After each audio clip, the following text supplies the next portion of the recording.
ሰላም ጤና ይስጥልን ተመልካቾቻችን ከአንከር ሚዲያ ዝግጅት ክፍል ያክብሮ ሰላምታችንን እናቀርባለን። በምስራቅ አርሲ በኢትዮጵያ ኦርቶዶክስ ተዋሕዶ ቤተክርስቲያን እምነት ተከታዮች ላይ ግድያው ተጠናክሮ በቀጠለበት በዚህ ወቅት የኢትዮጵያ የሃይማኖት ተቋማት ጉባኤ ምርመራ አድርጌ ጉዳዩ ከሃይማኖትም ከብሔር ጋርም የተያያዘ አይደለም የሚል ውጤት አግኝቻለሁ ሲል ሪፖርት አደረገ።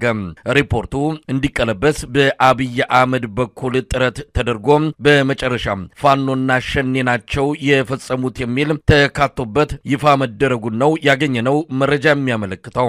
የኢትዮጵያ የሃይማኖት ተቋማት ጉባኤ ምርመራ የማድረግ ኃላፊነትም ስልጣንም ሳይኖረው በ5 ቀናት ውስጥ 4 ወረዳዎችን አካልዬ ምርመራ በማድረግ ጉዳዩ ከሃይማኖትና ከብሔር ጋር የተያያዘ አይደለም፣ ግድያውን ፈጽመዋል ተብሎ የሚታመኑት ታጣቂዎች ፋኖችና የሸኔ ኃይሎች ናቸው የሚል ድምዳሜ ላይ ደርሻለሁ ሲል አስታውቋል። በዛሬው ዕለት 3 የኢትዮጵያ ኦርቶዶክስ ተዋሕዶ ቤተክርስቲያን እምነት ተከታዮች መገደላቸው ታውቋል። ከተገደሉት መሃል አንዱ ሕፃን መሆኑም ተመልክቷል። በርካታ የኢትዮጵያ ኦርቶዶክስ እምነት ተከታዮች በታጣቂዎች እጅ የሚገኙ ሲሆን ከመሃላቸው ባለፉት 2 ቀናት 9 የእምነቱ ተከታዮች መገደላቸው የሚታወስ ነው። የኢትዮጵያ የሃይማኖት ተቋማት ጉባኤ የምርመራ ውጤቱ መንግስት በሚፈልገው መልኩ ተዘጋጅቶ እንዲወጣ መደረጉ መነጋገሪያ ሆኖ የዋለ ጉዳይ ሆኗል። በጉዳዩ ዙሪያ ከዘውትር ተሳታፊያችን ጋር ቆይታ አድርጋለሁ። እንግዲህ በማያገባውና በማይመለከተው ገብቶ የኢትዮጵያ የሃይማኖት ተቋማት ጉባኤ ጉዳዩ ከሃይማኖትም ከብሔርም የተያያዘ አይደለም ብሏል። አስገራሚ ነው። ብዙ ነገሮች ጥያቄ እየተነሱ ነው። መሳይ መቼም በዚች ሀገር እየሰማነው የዋለ ያደረ የምንሰማው ነገር በጣም እንደው ለጆሮ በጣም የሚሰቀጥጥ ነገር ነው እየሰማን ያለ ነው። ይሄ የሃይማኖት ጉባኤ ተብሎ የተቋቋመው ድርጅት የመንግስት ኮሚኒኬሽን ጽሕፈት ቤት እስኪመስል ድረስ ጉዳዩን እጁን ታጥሞ መንግስት ምንም ኃጢአት እንደሌለበትና ነገር ግን በቦዛ ቦታ ላይ ሊገኙ የማይችሉ ኃይሎችን ተጠያቂ በማድረግ መንግስትን ደግሞ ንጹህ ለማድረግ የሄደበት መንገድ በጣም የሚያስተዛዝብ ጉዳይ ነው። እውነት ለመናገር የሃይማኖት አባት ስብስብ ናቸው የተባሉ ሰዎች በዚህ ደረጃ ሀገርን ሲክዱ ከፍተኛ የሆነ ውሸት ከውሸትም በላይ ኩሸት የሆነ ነገር ሲያቀርቡ በጣም የሚያሳፍር ነገር ነው። በአጠቃላይ ግን ሪፖርቱ በኢትዮጵያ ሕዝብ ዘንድ ምንም ተቀባይነት የለውም። ለመስማትም ህዝቡ ፈቃደኛ አይደለም። ሲጀመር ሪፖርቱ ገለልተኛ አለመሆኑን ገና በርዕሱ ነው የገለጸው። ግድያው አንድን ሃይማኖትና ብሔር ትኩረት ያደረገ አይደለም ነው የሚለው ርዕሱ። በዛ ላይ እንግዲህ ህፃናት ታግተው ገንዘብ መጠየቂያ ተደርገዋል ይላል። ወላጆች ገንዘብ መስጠት ስላልቻሉ ነው የተገደሉት ህፃናቶች ይላል። ቀድሞ ነገር ሲጀመር ያን ወላጆች ላይ ብቻ አይደለም፣ በዋነኝነት በአንድ የሃይማኖትና በአንድ ብሔር ላይ ያነጣጠረ በብዛት ማለት ይቻላል 99.9% በአንድ ብሔርና በአንድ ሃይማኖት ተከታይ በኦርቶዶክስ ሃይማኖት ተከታዩ ዘንድ የተፈጸመ ወንጀል ሆኖ ያለ ነገር ግን ይህን አድበስብሶ ያልሞቱትን ገሎ ለሌሎች ብሔሮች ለመስጠት ለሌሎች ሃይማኖት አባላቶች ለመስጠት የሄደበት መንገድ በጣም ነው የሚያስተዛዝበው። እንግዲህ ጥፋቱ ተፈጽሟል፣ እውነት ነው። ግን እነሱ ጥፋቱን ሙሉ ሪፖርት ማቅረብ አልቻልንም። በመንገድ መራራቅ ወረዳዎች ከአንደኛው ወረዳ ወደ አንደኛው ወረዳ ሩቀት ስላለው መሰረተ ልማት ያልተሟላ ስለሆነ 4 ወረዳዎችን ብቻ ይተመጠናል እና በዛ 4 ወረዳዎች ላይ የተጎዱ ሰዎች ቤተሰቦችን ጠይቀናል ብለዋል። እንግዲህ መሳይ የተቋቋመው የሃይማኖት ጉባኤ የተባለው ኃይል 10 አባላትን ይዞ ነው ወደ አርሲ ዞን የሄደው። ከኦርቶዶክስ እምነት ተከታይ 3 ሰዎች ብቻ ናቸው የተገኙ። ከእስልምና 2፣ ከፌዴራል እስልምና ጉዳዮች ምክር ቤት 2፣ ከኦሮሚያ እስልምና ጉዳዮች ከፍተኛ ምክር ቤት 2፣ ከፖሊስ አባላት 2 የፖሊስ አባላት የዞኑ የፖሊስ አባላት ተገኝተዋል። እንግዲህ ከጉባኤው ደግሞ ጸሐፊውና ምክትል ዋና ጸሐፊው ተገኝተዋል። በድምሩ 10 አባላት ነው። እነዚህ ሰዎች እንግዲህ የማን ወገን ናቸው? ከ10 አባላት ውስጥ እንኳን የኢትዮጵያ ኦርቶዶክስ ተዋሕዶ ቤተክርስቲያን አባላት 3 ብቻ ናቸው።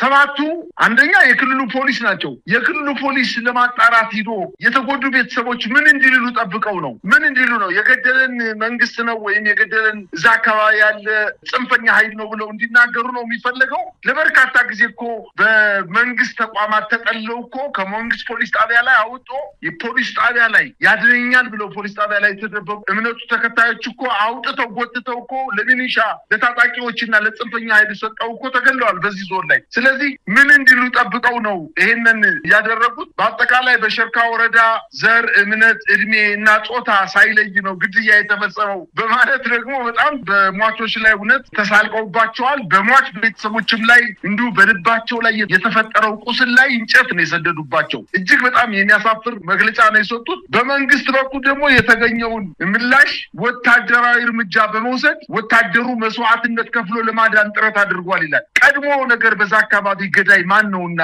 የመንግስት ታጣቂዎችና የመንግስት መሳሪያ ያነገቡ የመከላከያም ይሁን የፌዴራል ፖሊስም ይሁን የክልሉ መንግስት መስዋዕትነት በመክፈል ህብረተሰቡን እየጠበቁ ነው የሚሉት። በየቀኑ እየተገደለ እኮ ነው። አንተ እንዳልከው በዛሬው ዕለት እንኳን ሳይቀር ግድያው ተፋፍሞ እንደቀጠለና የ10 ዓመት ህፃንን ጨምሮ 3 ሰዎች እንደተገደሉ መረጃዎች ያመላክታሉ። እና ከበድ ያለ ትዝብት ውስጥ የሚከታቸው መግለጫ ነው የሰጡት። እንግዲህ ይህ ሪፖርት ተመለከተው እነዚህ ሰዎች አጣሪ ወይንስ የመንግስት ተላላኪ ናቸው ነው ሰው ብሎ እየገለጸ ያለው። አባትየው እንግዲህ ዳኛ ልጁ ቀማኛ ነው። መንግስት በተጠና መልኩ የሸኔንም እያስገባ እንደ ማስፈራሪያ ቦታውን ለቀው እንዲወዱ ለማድረግ ከፍተኛ የሆነ ግድያ እንዲፈጸም መንገዶችን ከፍቶ ያስገባል። ከዛ በኋላ ሸፍኖ ደግሞ እንዲወጡ ያደርጋል። በጎን ምንም አይነት መግለጫ አይሰጥም። ለሟቾችም የሀዘን መግለጫ አይሰጥም። መንግስት በዋናነት ሸኔ ገደለ፣ ፋኖ ገደለ እሱ የኛ ጉዳይ አይደለም። ነገር ግን የመንግስት ዋነኛ ተግባሩ የዜጎችን በህይወት የመኖር መብት ማስከበር አለበት። እዚህ ላይ ምንም አላሉ። አሁን መንግስትን ንጹህ ለማድረግ ሌሎችን ታጣቂዎች ደግሞ ኃጢአተኛ ለማድረግ እና መንግስት ከፍተኛ መስዋዕትነት ከፍሎ ዜጎችን እንዳይሞቱ እያደረገ ነው እያለ መግለጫ የሰጠው የሃይማኖት ተቋም ይሄ ጉባኤው በጣም የሚያስተዛዝብ መግለጫ ነው የሰጠው። መጀመሪያ ነገር እነዚህ ኃይሎች ወይም ይሄ ተቋም እንዲያጣራ የሟቾችን እንዲያጣራ በ4 ቀን ብቻ ሲሄድ 1 ቀን ሲመጣ 1 ቀን እዛው አካባቢ ደግሞ ምናልባት 2 ቀን አድሮ ሊሆን ይችላል። በሆቴል ግብዣ ተደርጎለት እንክብካቤ ተደርጎለት የትኛውን ኃይል አናግሮ ሳይንሳዊ መንገዶችን ተከትሎ ነው እንዲያጣራው። ስለዚህ መጀመሪያ ማን መብት ሰጠውና ነው የማጣራት ስልጣን አለው እንዴ? ስለዚህ ይሄንን በፍጹም የኢትዮጵያ ሕዝብ አይቀበለውም። እንግዲህ ገዳዮቹ ገለው ወደ ጫካ ሚሊዮን ከተማ ላይ በመንግስት ሽፋን ተደብቀው ሊሆን ይችላል። መንግስት ይህንን ኃጢአት እየፈጸመ ይህን ወንጀል እየፈጸመ የሃይማኖት ተቋማት ደግሞ ለዚህ ወንጀል ሽፋን እንደሰጡ ነው አብዛኛው ማህበረሰብ እየተገነዘበ ያለው መሳይ። እንግዲህ ይሄ ሪፖርት እንደ ሀገርም ያዘንበት ነው። የሃይማኖት ተቋማት አስታራቂ መሆን ሲገባቸው እንዲህ አይነት ነገር ሲፈጸም በሀገር አቀፍ ደረጃ ጸሎት፣ ምህላ ገብተው በተለይ ያዘኑትን በማጽናናት የተሰበሩ ልቦችን በመጠገን እንዲህ አይነት ሚና እንዲጫወቱ ሲጠበቁ የብልጽግናን መርሃ ግብር የብልጽግናን ፕሮግራም እየተከተሉ ብልጽግናን ለማዳንና ገጽታውን ለማስተካከል የሚሄዱበት ርቀት እጅግ የሚያሳፍር ነው። በኢትዮጵያ ታሪክ በቀዳማዊ ኃይለሥላሴም በደርግም በህወሓትም ዘመን እንዲህ አይነት ነውረኛ ተግባር ከሃይማኖት ተቋማት ሲፈጸም አይተናናቅም። ብዙ ነገሮችን ማንሳት ይቻላል። 4 ጥያቄዎችን በዚህ አጋጣሚ መጠየቅ የሚቻል ከሆነ ነው እንግዲህ የምናነሳው። አንደኛ ምን ኃላፊነትና ስልጣን ተሰጠው? ይሄ አካል እንዲህ አይነቱን በጣም አደገኛ የሆነ ብዙ ነገሮች ሊጠቀሱ የሰው ልጅ ህይወት የጠፋበት ብዙ ሰዎች ወዴት እንደገቡ ማይታወቅበትን ክስተት ለማጣራት ማን ስልጣንና ኃላፊነት ሰጠው? እንዲህ አይነት ነገር የሚቋቋመው በአዋጅ ነው። በአዋጅ ተቋቁሞ ገለልተኛ የሆኑ የተለያዩ አካላት ያሉበት ቡድን ተቋቁሞ ነው ይህንን ስራ የሚያከናውነው። ማን ሰጠው? ምን አገባው? የኢትዮጵያ የሃይማኖት ተቋማት ጉባኤ ይህን ምርመራ ለማድረግ እንደሰማነው ከሆነ አብይ አህመድ ነው ያዘዘው። ሊቀ ትጉሃን ታጋይ የሚባል የሰፈሩ ልጅ አብሮ አደጉ ነው። ከእሱ ጋር ተነጋግረው ምርመራ ሄደው እንዲያደርጉ። ምክንያቱም እየመጣ ያለው የህዝበ ክርስቲያኑ ቁጣ ቀላል አይደለም። በማህበራዊ ሚዲያ ስለ አርሲ ዝም አንልም የሚለው በጣም እየገፋ የመጣ የህዝብ ተቃውሞ አለ። እሱን ለማብረድ ከወዲሁ መንግስት እንደሌለበት በሃይማኖት ተቋማት ጉባኤ በኩል ምርመራ ተደረገ ተብሎ ይህንን ሪፖርት እንዲያቀርቡ አብይ አህመድ ከሊቀ ትጉሃን ታጋይ ጋር ሆኖ የጻፉት ድርሰትና ተውኔት ነው ማለት እንችላለን። ለማንኛውም ምን አገባው የሚለው ጥያቄ የሚነሳ ይሆናል። ሌላው እንዲህ አይነት ምርመራ የሚያደርግ ብዙ አይነት ባለሙያዎች ይገባሉ። የአስክሬን ምርመራ፣ የፎሬንሲክ ማለት ነው። ሌሎችም ከኢንቨስቲጌሽን ከምርመራ ጋር በተያያዘ ባለሙያዎች ከየሙያ ዘርፉ መጥተው ነው በአንድ ላይ ቲም አቋቁመው የሚሄዱት። የሄዱት። እነዚህ የሄዱት ሰዎች መጽሐፍ ቅዱስ ከመያዝ ምናልባት ቁርአን ከመያዝ ያለፈ ጸሎት ከማድረግ ያለፈ ምንም አይነት ልምድ ውስጥም ሆነ ዕውቀት ውስጥ የሌሉ ሰዎች ናቸው። ምን ስለሆኑ ነው ሄደው ይህንን ለማጣራት አቅም አለን፣ ችሎታው አለን፣ ብቃቱ አለን ብለው ሄዱት? እነማን ናቸው ይህንን ማድረግ የሚችሉት? ከዚህ አንጻር ጥያቄው በሰፊው የሚነሳ ጉዳይ ይሆናል። ሌላው ከዚሁ ጋር ተያይዞ የሚመጣው ነገር ግድያው ገና ባልተቋረጠበት አሁንም ገዳዮቹ ቤት ለቤት እየሄዱ እያፈኑ እየገደሉ ባለበት ዛሬ እንግዲህ ሪፖርቱ በቀረበበት ዕለት ራሱ 3 የእምነቱ ተከታዮች ተገለዋል። ባልቆመና ባልተረጋጋ ባልበረደ ክስተት ላይ ሄደው የሚያጣሩት ምንድን ነው? ብዙ ጊዜ እንዲህ አይነት ነገር ምርመራ ከመደረጉ በፊት ሰላም አስከባሪ ነው የሚላከው። አንድ የጸጥታ ኃይል ሄዶ አካባቢውን ያረጋጋል፣ ነገሮች ይረጋጋሉ። ከዛ በኋላ ነው ምርመራ የሚጀምረው። ግድያ እየተፈጸመ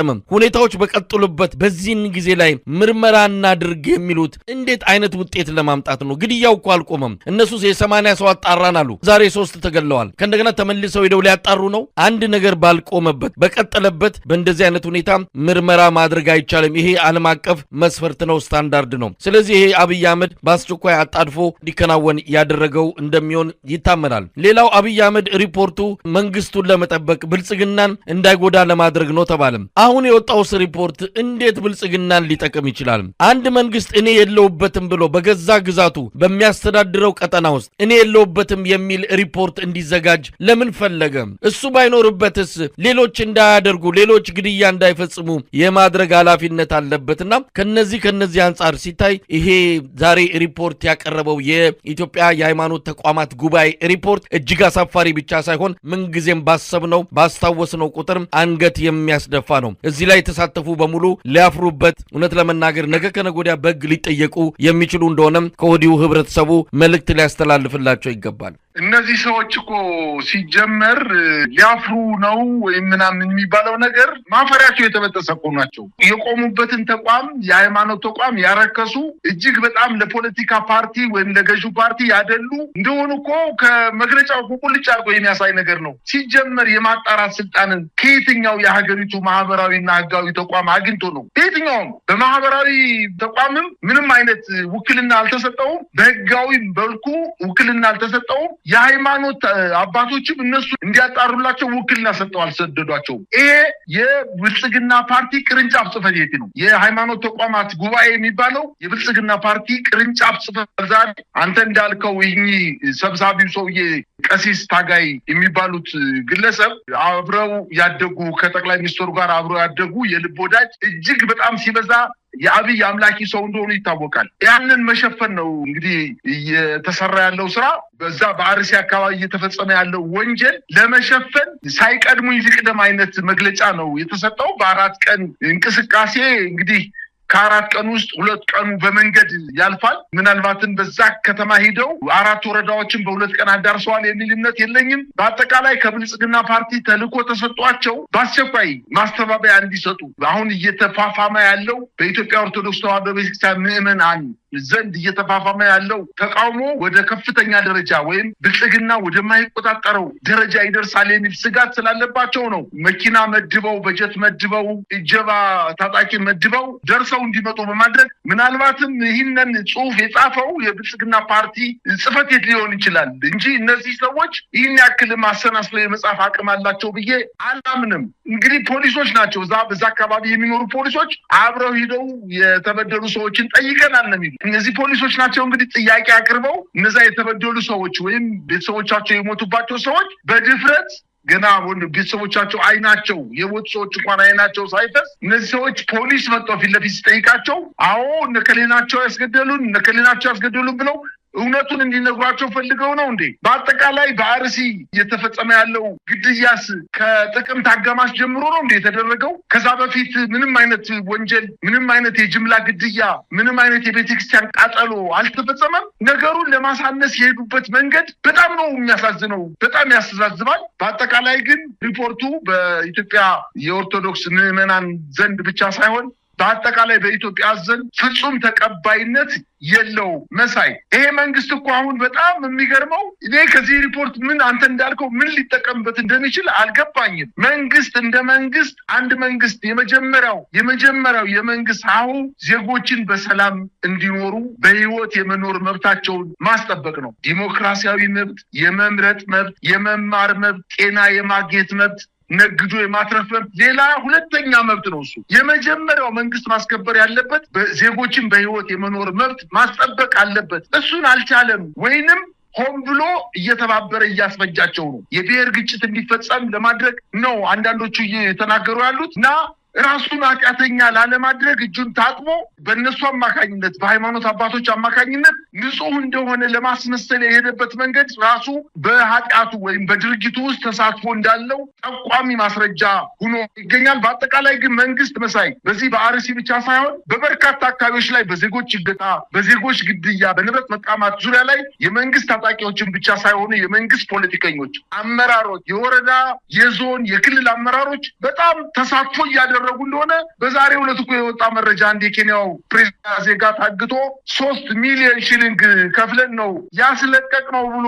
ዊሊያም ሩቶ የኬንያው ፕሬዝዳንት እኮ የተናገረበት ሁኔታ ነው ያለው። አንደኛ የኬንያ መንግስት ለዜጎች ምን ያክል እየተቆረቆረ እንደሆነ አንድ ዜጋው ታፍኖበት፣ ነገር ግን ገንዘብ ለመክፈል ከመንግስት ጋር ተነጋግረን እንግዲህ መንግስት ደላላ ሆኗል ማለት ነው። የኢትዮጵያ መንግስት ገንዘቡን አሸጋግሮ ለጠላፊዎቹ ለሱ ሰዎች ሊሆን ይችላሉ ወይም እነሱ እንደሚሉት ጽንፈኛ ኃይሎች ሊሆኑ ይችላሉ። ነገር ግን አሸጋጋሪ ሆኖ ደልሎ መንግስት ተባበረን ብለው የኬንያ ፕሬዝዳንት መናገሩ እኮ ይሄ በጣም የመንግስት ቁመና አለው ሊባል የማይችል ደረጃ ላይ እንደደረሰ ነው የሚያሳየውና በአጠቃላይ በአርሲ አሁን የወጣ በብዙዎች ዘንድ ውድቅ የተደረገና ምናልባትም የሃይማኖት ተቋሙ ሳይሆን የብልጽግና ቅርንጫፍ ጽሕፈት ቤት ያወጣው እስኪመስል ድረስ ነው ትዝብት የጣሉት እንጂ ምንም መንግስትን ሊጠቀሙበት አይችልም። የሟቾችም ሊጠቀሙት አይችሉም። እንዲሁም የሃይማኖት ተቋሙም በዚህ አጀንዳ ላይ ሊናቅበት እንጂ ሊጠቀምበት እንደማይችል ነው ማየት የቻልኩት መሳይ።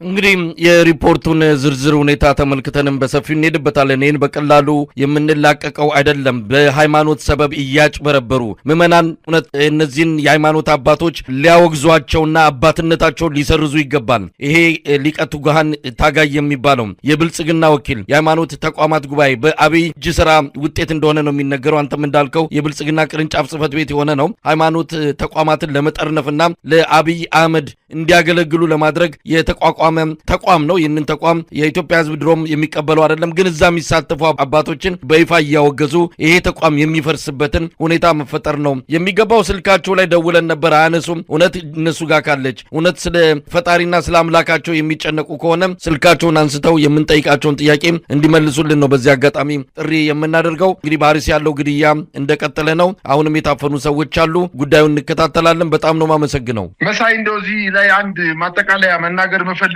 ነገር ምንድነው? የዚህ ጉባኤው እንዳለው የተጎጂ ቤተሰቦችን ጠይቀን ነው የሚለው። የተጎጂ ቤተሰቦችን ጠይቀን ድርጊቱን የፈጸሙት ሸኔ ወይም ፋኖ ናቸው ብለው ነው በሪፖርቱ ውስጥ ያካተቱት። አርሲ ውስጥ በሸኔ ቤት አርጎ ሄዶ ነው ፋኖ ቤት አርጎ ሄዶ ነው የራሱን ዜጋ ለአማራ ህዝብ ነጻነት እየታገለ ያለ እና ከኢትዮጵያ ብሔር ብሔረሰቦች ተወጣጣው ይህን ስርዓት ከሚታገሉ ኃይሎች ጋር መልካም ግንኙነት ፈጥሮ ይህ ስርዓት እንዲወድቅ እየታገለ ያለ ፋኖ ኃይል አርሲ ውስጥ መሀል አርሲ ምስራቅ አርሲ ውስጥ ገብቶ የራሱን የአማራ ዜጎችና የኦርቶዶክስ ምዕመናንን እና የሃይማኖት አባቶችን ሊገልበት የሚችልበት ምክንያት ብፈልግ ላገኝ አልቻልኩም። እኔ ብቻ ሳልሆን አጠቃላይ የአዲስ አበባ ከተማ ህዝብ እና ሌላውም የኢትዮጵያ ማህበረሰብ በዚህ ጉዳይ ላይ ጽንፈኛ ብለው ያሉትን ሸኔንና ፋኖን ለማውገዝ አቅጣጫ እንደተሰጣቸው ነው አሁን መረጃዎች እየጠቆሙን እንደሚገኙት። የሰላም ሚኒስቴር፣ የኦሮሚያ ክልል ፕሬዚደንትና የጠቅላይ ሚኒስትር ጽሕፈት ቤት የመጣውን ሪፖርት አዘግዩት ብለው ሪፖርታቸውን ተቀብለው የተወሰነ ማስተካከያ አደረግን ብለው ይህንን እንዲጨመርበት ፋኖና ሸኔ በድርጊቱ ተሳትፈዋል እነሱ ናቸው ይህን ድርጊት የፈጸሙት የሚል ካላካተታችሁ በፍጹም ሪፖርቱ መውጣት የለበትም ብለው እነሱም የተሳተፉበት ሪፖርት እንደሆነ አሁን ማምሻውን የደረሰኝ መረጃ ያመላክታል። ግን በአጠቃላይ ግን የፋኖ ኃይሎች አርሲ ሂደው በአማራ ህዝብ ላይ እና በኦርቶዶክስ እምነት ተከታዮች ላይ ጥቃት ፈጸሙ የሚለው ነገር እንደው አይናቸውን ጨፍኑና ላሞኛቸው አይነት የጅል ቀልድ ነው የቀለዱብን። እውነት አሳፋሪ ነው ማለት ይቻላል። መሳይ እንግዲህ ቀደም ሲል እንዳልኩት ነው ሁኔታውን እንከታተላለን። ፋኖንና ሸኔን በዚህ ያስገቡበት ምክንያታቸውና ፍላጎታቸው እጅግ አስቂኝና ምናልባትም የአመቱ ኮሜዲ ነው ማለት የምንችል ይመስለኛል። እንደውም አንዳንድ ወገኖች በጉዳዩ ላይ እየቀለዱ እንዳለ ነው የተረዳሁት። ምናልባት ፋኖ አርሲ ድረስ ሄዶ የወዳጅነት ውጊያ ከሸኔ ጋር ሊያደርግ ነው ወይ እስከ ማለትም በመድረስ ነው ጉዳዩን አቃለውና የመንግስትን አካሄድ ምን ያህል እውነትም ከእውቀትም የተፋታ አሰራር እንደሆነ በሚገልጽ መልኩ ነው ነገሩን በቀልድ መልክ ህብረተሰቡ እየተቀበለ ያለው። ግን በቀልድ የምናየው አይደለም። ሰዎችን የተገደሉት አሁንም እየተገደሉ ነው። ቤተክርስቲያኒቱ ከዚህ ተቋም ውስጥ ራሷን ማግለል አለባት። የኢትዮጵያ ኦርቶዶክስ ተዋሕዶ ቤተክርስቲያን እውነት ለቤተክርስቲያኒቱ የሚሰሩ ከሆነ አባቶች ራሳቸውን በይፋ ከዚህ ሃይማኖት ተቋማት ጉባኤ ራሷን ማግለልና መውጣት አለባት። ይህን እንድታደርግ ጫና በየአቅጣጫው መምጣት እንዳለበት ነው በዚህ አጋጣሚ መልእክት ከተለያዩ ወገኖችም የሰማሁትና በዚህ መልኩ ለማስተላለፍ የፈለግኩት። በጣም ነው አመሰግነው። በድጋሚ እኔም አመሰግናለሁ መሳይ።